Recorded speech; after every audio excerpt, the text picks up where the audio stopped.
गीता अगर योग का विषय है तो रामचरितमानस संयोग का विषय है, लेकिन हमारी भागवत तो वियोग का विषय है।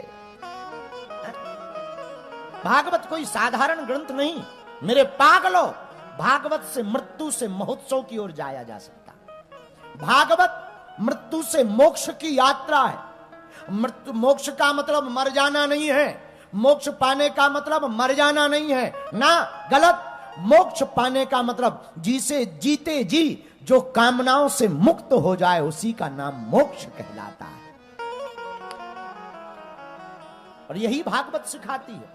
इसलिए अपने मन को पवित्र करने के लिए, चरित्र की शुद्धि के लिए, अपनी व्यथा को मिटाने के लिए कथा सुनना जरूरी है। क्या जरूरी है? बोलो बोलो, जोर से बोलो। लेकिन हम लोगों को भैया इतनी कथा सुन ली, कल्याण क्यों नहीं हो रहा पंडित जी? कथा सुन भी रहे हो कि नहीं सुन रहे, निर्णय तो करो। बहुत लोग आते हैं, गुरुजी हम आपकी बहुत कथा सुनते हैं बैठकर। ये जरूरी नहीं है कि तुम कथा में बैठे कि नहीं, ये बहुत जरूरी है कि कथा तुम्हारे अंदर बैठी कि नहीं।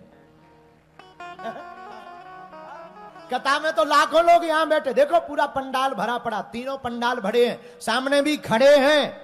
मेरे पागलों, ये तुमने उपकार नहीं किया कि तुम कथा में बैठ गए। हम तुम्हारा उपकार तो तब मानेंगे जब हमारी कथा तुम्हारे भीतर बैठ जाए। और अगर कथा भीतर बैठ गई सोई कल्याण हो गया।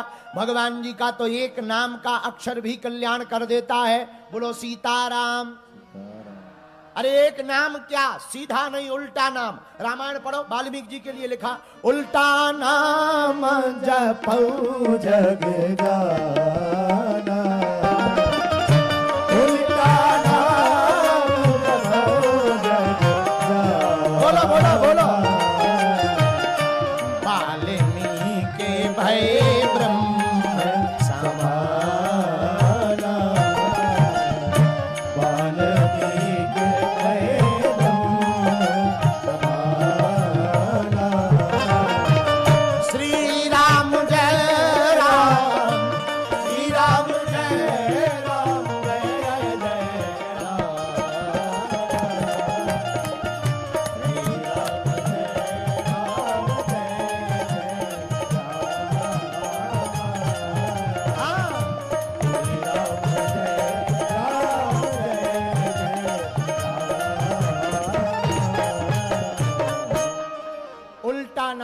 करके वाल्मीकि जी ब्रह्म के समान हो गए। ब्रह्म के समान मतलब ब्रह्म को जान गए। वही जाने जिह देह जनाई, जानत तुम्हें तुम्ही हुई जाई। भगवान को वही जान सकता जिसे भगवान जना दे। वाल्मीकि जी कैसे जान गए? सीधा नाम जप करने वाले नहीं जान पाए, पर वाल्मीकि जी उल्टा नाम जप करके जान गए। How can possible? कैसे संभव हुआ? भैया संभव कुछ है ही नहीं है? किसी भी बारात में दारू खोर जाता है पीने वाला, 15 मिनट में नई जगह पर ठेका खोज लेता है। 15 मिनट में, विदिन 15 मिनट में ठेका खोज लेता पीने वाला नई जगह पर। बताओ, जब नई जगह पर 15 मिनट में ठेका पीने वाला खोज लेवे, तो हम लोग 40 साल की जिंदगी में भगवान को नहीं खोज पाएंगे। असंभव है नहीं कुछ, सब कुछ संभव है। बस करने की आवश्यकता है। जो कर पाएगा सो पा पाएगा, जो जागेगा वही पावेगा, जो सोएगा वही खोएगा। जागने का मतलब आंख का खोलना नहीं, जागने का मतलब आपके दिल और दिमाग का खोलना है। बोलो सीताराम। तो भैया भगवान को पाना क्या संभव है? बोले हाँ है। कैसे? एक तो भगवान की कथा, दूसरा संतों का संग, क्योंकि संत ही भगवान के स्वरूप हैं। उनकी कृपा से भगवान को पाया जा सकता है। पर महाराज जी संतों का लक्षण क्या है? तितिक्षुवः कारुणिकः सुहृदा सर्वदेहिनां अजात शत्रुवः शांता साधवा साधु रघुभूषणा। संत कौन? जो सदा भगवान में रमा रहे, अजात शत्रु हो, जिसका कोई ना मित्र हो ना शत्रु हो। संत कौन? जो बड़ा निर्मल हो। संत ऐसा चाहिए जैसे सूप सुहाए, सार सार को गही रहे, थोथा दे उड़ाए। ऐसे संत के चरण पकड़ने से भी भगवान की प्राप्ति होती है। तीसरा उपाय है खुद का जागना, जिसे कहते आत्मज्ञान।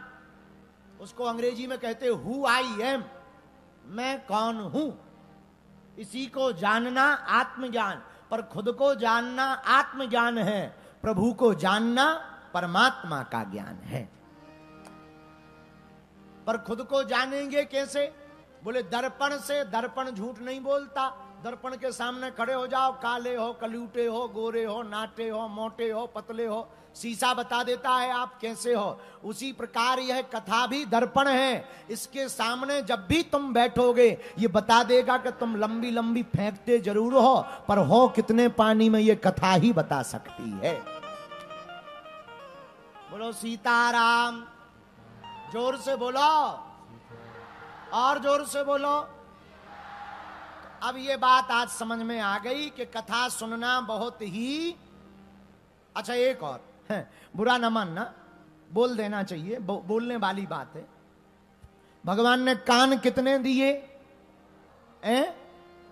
और मुंह? भगवान ही स्पष्ट कह रहे कि सुनो ज्यादा बोलो कम। ये दो कान देने का मतलब क्या है? सुनो ज्यादा बोलो कम। और हम लोग उल्टा कर रहे, बोल ज्यादा रहे सुन कम रहे। इसलिए तो हैरान है, भगवान ने जन्म देने के बाद आदमी को दो पुड़ियां दी, दो चीजें दी, एक दिल एक दिमाग। बोले क्यों दी? बोले दिल दिया भगवान ने खुद में लगाने के लिए, दिमाग दिया दुनिया में लगाने के लिए। हम लोगों ने उल्टा कर दिया, दिल लगा रहे दुनिया वालों से, दिमाग लगा रहे भगवान लोग। अब कहते हैं कि हमारा दिल टूट गया। अब ऐसा दिल टूटे ना तो क्या हलवा हो? बोलो सीताराम। जोर से बोलो।